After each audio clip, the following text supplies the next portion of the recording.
Welcome to another episode of Social Studies Shorts. Today we will be learning about the French and Indian War and the impact that it had on the American Revolution.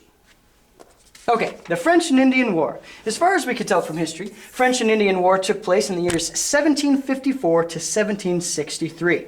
And remember, this is a battle primarily of the British colonies from Virginia to Nova Scotia. And the colonists themselves aren't going to do very much. They're going to sit back and watch and let the big guns do all the fighting. And by big guns, we're talking about two groups.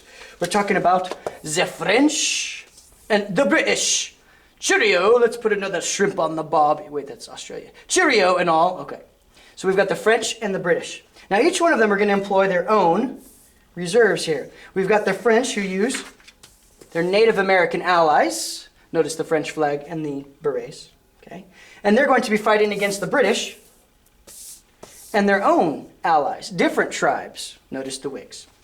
Now, who do you think is going to win? Well, in this case, the French are completely dominating and wiping up the battlefield with the French.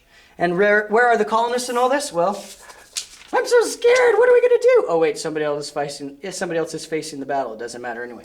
So they're just hanging out. And this is very embarrassing for Her Majesty's Royal Army. Not only because they're losing, but also because they're using up lots and lots of money to take care of these colonists. Now, they're losing pretty bad until the entrance of one man into history. This is William Pitt. And William Pitt takes over the armies, and he begins to mop up the battlefield with the French. Mop, mop, mop, okay? And so he drives them out of the colonies, and with that, the British take over and win the battle. Good news for the colonists, right? Well, in this case, Britain figures out that they need to get back all of that money that they used to protect the colonists. And who do you think they're going to tax?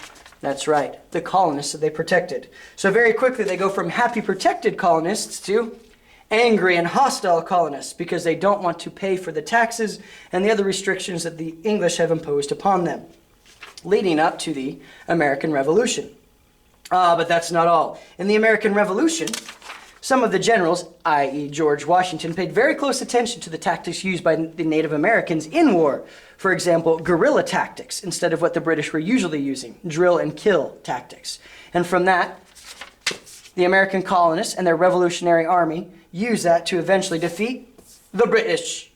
Cheerio and all that. And that is the French and Indian War and its impact on the American Revolution.